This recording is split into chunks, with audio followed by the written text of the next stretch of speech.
ಬಾಳೆಹೊನ್ನೂರಿನಲ್ಲಿ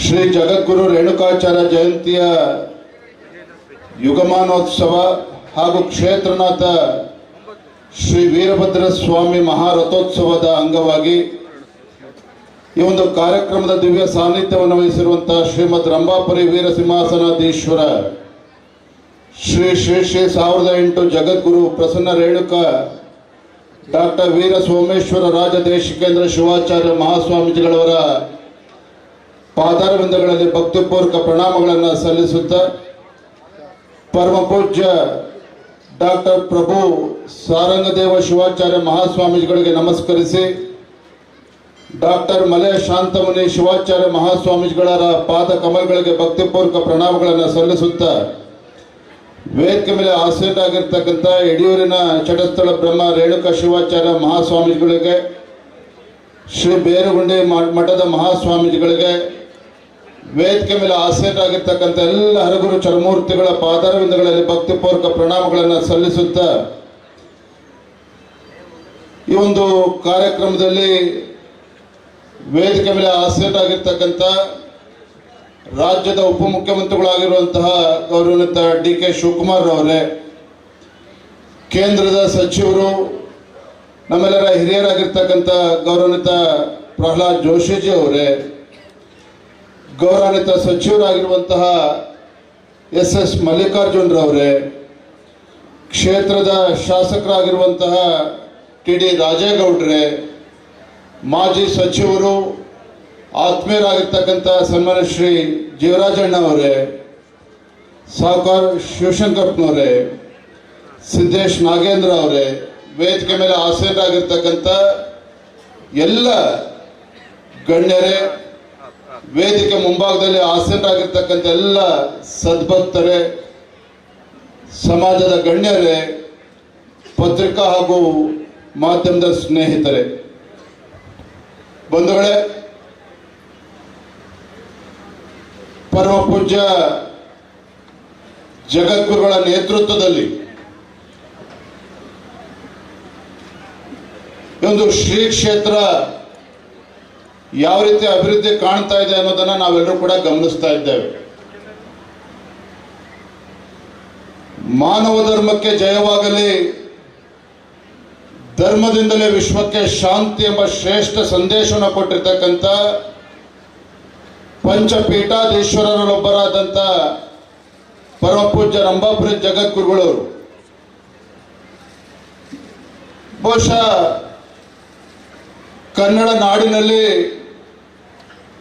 ರಾಜ್ಯದುದ್ದಕ್ಕೂ ಕೂಡ ಸಂಚರಿಸಿ ಈ ನಾಡಿನಲ್ಲಿ ಧರ್ಮವನ್ನ ರಕ್ಷಣೆ ಮಾಡತಕ್ಕಂಥ ಕೆಲಸವನ್ನ, ಸಮಾಜದಲ್ಲಿ ಧರ್ಮ ಜಾಗೃತಿಯನ್ನು ಮೂಡಿಸ್ತಕ್ಕಂಥ ಕೆಲಸವನ್ನ ಕಳೆದ ಹಲವಾರು ದಶಕಗಳಿಂದ ಮಾಡ್ತಾ ಇರುವಂಥದ್ದನ್ನು ನಾವೆಲ್ಲರೂ ಕೂಡ ನೋಡ್ತಾ ಇದ್ದೇವೆ. ಅದರ ಜೊತೆಗೆ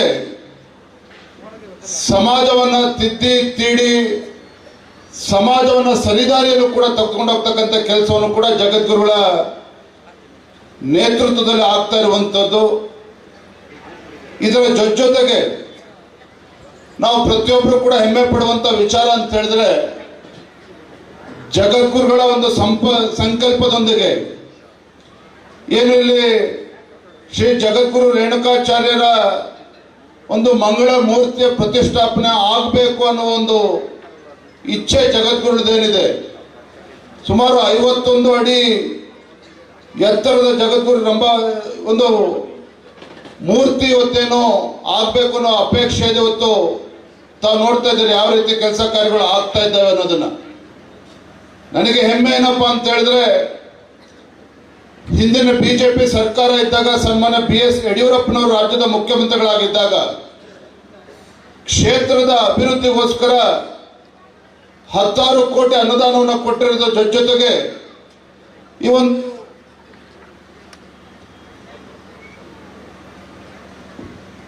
ಮೂರ್ತಿಯ ಪ್ರತಿಷ್ಠಾಪನೆ ಆಗಬೇಕು ಅಂತ ಹೇಳಿ ಅದಕ್ಕೂ ಕೂಡ 5 ಕೋಟಿ ಕೊಟ್ಟಿರ್ತಕ್ಕಂಥದ್ದನ್ನ ಈ ಸಂದರ್ಭದಲ್ಲಿ ಸ್ಮರಣೆ ಮಾಡ್ಕೊಳ್ತೇನೆ. ನಾನು ಈ ಸಂದರ್ಭದಲ್ಲಿ ಸ್ಮರಣೆ ಮಾಡ್ಕೊಳ್ಳೋದಕ್ಕೆ ಮತ್ತೊಂದು ಕಾರಣವೂ ಕೂಡ ಇದೆ. ಹಿಂದೆ ನಮ್ಮ ಸರ್ಕಾರ ಇದ್ದಾಗ ಕೇವಲ ವೀರಶೈವ ಲಿಂಗಾಯತ ಮಠಗಳಿಗಷ್ಟೇ ಅಲ್ಲ, ಸನ್ಮಾನ್ಯ ಯಡಿಯೂರಪ್ಪರು ಮುಖ್ಯಮಂತ್ರಿಗಳಾಗಿ ರಾಜ್ಯದಲ್ಲಿರುವಂತಹ ಎಲ್ಲ ಸಮಾಜದ ಮಠಮಾನ್ಯಗಳಿಗೂ ಕೂಡ, ಮತ್ತೊಮ್ಮೆ ಹೇಳ್ತೇನೆ, ಎಲ್ಲ ಸಮಾಜದ ಮಠಮಾನ್ಯಗಳಿಗೂ ಕೂಡ ಅನುದಾನವನ್ನು ಕೊಡುವಂತ ಕೆಲಸ ಸನ್ಮಾನ್ಯ ಯಡಿಯೂರಪ್ಪರು ಮುಖ್ಯಮಂತ್ರಿಗಳಾಗಿ ಮಾಡಿದ್ದಾರೆ. ನಾನು ಹಲವಾರು ವೇದಿಕೆಗಳಲ್ಲಿ ಮಾತನ್ನು ಹೇಳಿದ್ದೇನೆ. ಯಡಿಯೂರಪ್ಪನವರು ಮಠಮಾನ್ಯಗಳಿಗೆ ಇವತ್ತು ಅನುದಾನ ಕೊಡೋದಕ್ಕೆ ಕಾರಣ ಏನಪ್ಪಾ ಅಂತ ಹೇಳಿದ್ರೆ, ಬಹುಶಃ ನಮ್ಮೆಲ್ಲರೂ ಕೂಡ ಹೆಮ್ಮೆ ಪಡುವಂತ ವಿಚಾರ, ಕರ್ನಾಟಕ ರಾಜ್ಯದಲ್ಲಿ ತ್ರಿವಿಧ ದಾಸೋಹದ ಮುಖೇನ ಅನ್ನ ದಾಸೋಹ, ಅಕ್ಷರ ದಾಸೋಹ, ಜ್ಞಾನ ದಾಸೋಹದ ಮುಖೇನ ಯಾವುದೇ ಒಂದು ರಾಜ್ಯ ಸರ್ಕಾರಗಳು ಆ ಪ್ರಮಾಣದಲ್ಲಿ ನಾಡನ್ನ ಮುನ್ನಡೆಸ್ತಕ್ಕಂಥ ಕೆಲಸ ಮಾಡೋದಕ್ಕೆ ಸಾಧ್ಯ ಆಗಿಲ್ಲ. ಆ ಪ್ರಮಾಣದಲ್ಲಿ ನಮ್ಮ ಮಠಮಾನ್ಯಗಳು ಮಾಡಿದ್ದಾವೆ, ಜಗದ್ಗುರುಗಳು ಮಾಡಿದ್ದಾರೆ ಅನ್ನೋದನ್ನ ನಾನು ಈ ಸಂದರ್ಭದಲ್ಲಿ ನೆನಪಾಡ್ಕೊಳ್ಳಿಕ್ಕೆ ಇಚ್ಛೆ ಪಡ್ತೇನೆ. ಹಾಗಾಗಿ ನಾನು ಹೆಚ್ಚು ಮಾತನಾಡ್ದೇನೆ ಜಗದ್ಗುರುಗಳು ಮತ್ತು ವೇದಿಕೆ ಮೇಲಿರ್ತಕ್ಕಂಥ ಎಲ್ಲ ಹರಗುರು ಚರಮೂರ್ತಿಗಳ ಸಮ್ಮುಖದಲ್ಲಿ ಮಾನ್ಯ ಉಪಮುಖ್ಯಮಂತ್ರಿಗಳಿಗೆಲ್ಲೂ ಕೂಡ ನಾವು ವಿನಂತಿಯನ್ನು ಮಾಡುವಂಥದ್ದು, ಇವತ್ತು ಈ ಪುಣ್ಯ ಕ್ಷೇತ್ರ ರಂಭಾಪುರಿ ಪೀಠ ಇಲ್ಲೇನಿದೆ, ಜಗದ್ಗುರುಗಳ ನೇತೃತ್ವದಲ್ಲಿ ಇಷ್ಟೊಂದು ಧರ್ಮ ಜಾಗೃತಿಯನ್ನು ಮೂಡಿಸ್ತಕ್ಕಂಥ ಕೆಲಸ ಜಗದ್ಗುರುಗಳ ನೇತೃತ್ವದಲ್ಲಿ ಆಗ್ತಾ ಇದೆ. ಶ್ರೀ ಕ್ಷೇತ್ರದ ಅಭಿವೃದ್ಧಿಯ ದೃಷ್ಟಿಯಿಂದ ರಾಜ್ಯ ಸರ್ಕಾರವು ಕೂಡ ದೊಡ್ಡ ಮನಸ್ಸನ್ನ ಮಾಡಿ ಹೆಚ್ಚು ಅನುದಾನವನ್ನು ಕೊಟ್ಟು ಶ್ರೀ ಕ್ಷೇತ್ರದ ಅಭಿವೃದ್ಧಿಗೆ ತಾವು ಕೂಡ ಸಂಕಲ್ಪನ ತೊಡಬೇಕು ಅನ್ನುವ ವಿನಂತಿಯನ್ನು ಕೂಡ ನಾನು ಮಾಡ್ತಾ ಇದ್ದೇನೆ. ರಾಜ್ಯದ ಮೂಲೆ ಮೂಲೆಗಳಿಂದಲೂ ಸಹ ಭಕ್ತಾದಿಗಳು ಹರಿದು ಬರ್ತಕ್ಕಂಥ ಕ್ಷೇತ್ರ ಇದು ಸಂಪೂರ್ಣ ಅಭಿವೃದ್ಧಿ ಆಗಬೇಕು ಅನ್ನೋ ಸಂಕಲ್ಪ ಜಗದ್ಗುರುದಿರ್ತಕ್ಕಂಥದ್ದು. ಆ ನಿಟ್ಟಿನಲ್ಲಿ ಮಾನ್ಯ ಉಪಮುಖ್ಯಮಂತ್ರಿಗಳು ಕೈ ಜೋಡಿಸ್ತಾರೆ ಅನ್ನೋ ವಿಶ್ವಾಸ ನಮ್ಮೆಲ್ಲರೂ ಕೂಡ ಇದೆ ಅನ್ನೋ ಮಾತನ್ನ ಈ ಸಂದರ್ಭದಲ್ಲಿ ಹೇಳ್ತಾ, ಬಂಧುಗಳೇ, ಇವತ್ತು ವೀರಶೈವ ಲಿಂಗಾಯತ ಸಮಾಜ, ಕೇವಲ ವೀರಶೈವ ಲಿಂಗಾಯತ ಸಮಾಜ ನಮ್ಮ ಸಮಾಜಕ್ಕೆ ಸೀಮಿತ ಆಗ್ತೇನೆ, ರಾಜ್ಯದಲ್ಲಿರ್ತಕ್ಕಂಥ ಎಲ್ಲ ಸಮಾಜಗಳಿಗೂ ಕೂಡ ನೆರಳು ಕೊಡ್ತಕ್ಕಂಥ, ಆಶ್ರಯವನ್ನ ಕೊಡ್ತಕ್ಕಂಥ ಶಕ್ತಿ ಯಾವ್ದಾದ್ರು ಒಂದು ಸಮಾಜಕ್ಕೆ ಇದೆ ಅಂತ ಹೇಳಿದ್ರೆ ಅದು ನಮ್ಮೆಲ್ಲರ ಹೆಮ್ಮೆಯ ವೀರಶೈವ ಲಿಂಗಾಯತ ಸಮಾಜಕ್ಕೆ ಇದೆ ಅನ್ನೋದನ್ನ ನಾನು ಮತ್ತೆ ಮತ್ತೆ ಹೇಳೋದಕ್ಕೆ ಇಚ್ಛೆ ಪಡ್ತೇನೆ. ಇವತ್ತು ನಮ್ಮ ಸಮಾಜ ಇವತ್ತು ಜಾಗೃತಿ ಆಗ್ತಕ್ಕಂಥ ಅವಶ್ಯಕತೆಯೂ ಕೂಡ ಇದೆ. ಈ ನಾಡಿನ ಹಿತದೃಷ್ಟಿಯಿಂದಲೂ ಕೂಡ ಜಾಗೃತಿ ಆಗಬೇಕಾಗಿದೆ. ಕೆಲವು ದುಷ್ಟ ಶಕ್ತಿಗಳು ಏನೋ ಒಡೆದಾಡುವ ನೀತಿಯನ್ನು ಅನುಸರಿಸ್ತಾ ಇದ್ದಾವೆ.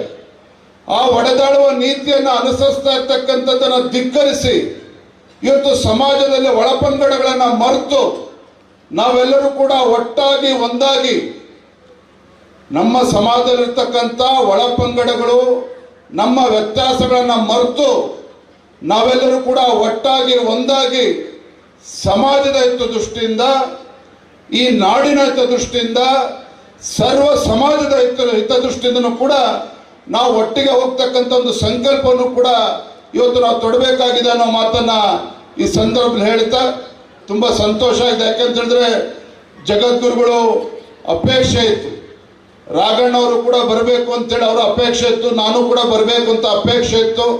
ಇವತ್ತು ನಮ್ಮೆಲ್ಲರೂ ಕೂಡ ಹೆಮ್ಮೆ, ವಿಶೇಷವಾಗಿ ಪೂಜ್ಯ ತಂದೆಯವರು ಸನ್ಮಾನ್ಯ BS ಯಡಿಯೂರಪ್ಪವ್ರಿಗಾಗ್ಲಿ, ಯಡಿಯೂರಪ್ಪವ್ರ ಕುಟುಂಬಕ್ಕಾಗ್ಲಿ ಯಾವತ್ತೂ ಕೂಡ ಆಶೀರ್ವಾದ ಮಾಡ್ಕೊಂಡು ಬಂದಿರತಕ್ಕಂಥ ಜಗದ್ಗುರುಗಳು ಅವರು.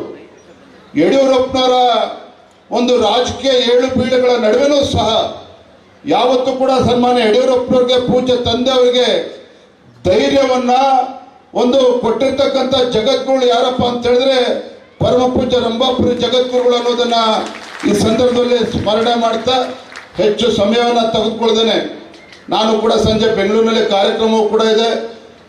ವೇದಿಕೆ ಮೇಲಿರ್ತಕ್ಕಂಥ ಗಣ್ಯರುಗಳು ಪುಷ್ಪಕ ವಿಮಾನದ ಮುಖೇನ ಬಂದಿದ್ದಾರೆ. ನಾನು ರಸ್ತೆ ಮುಖೇನ ವಾಪಸ್ಸು ಬೆಂಗಳೂರು ತೆರಳಬೇಕಾಗಿದೆ. ಜಗದ್ಗುರುಗಳೊಂದು ಅಪ್ಪಣೆಯನ್ನು ಕೂಡ ಪಡೆದುಕೊಂಡಿದ್ದೇನೆ.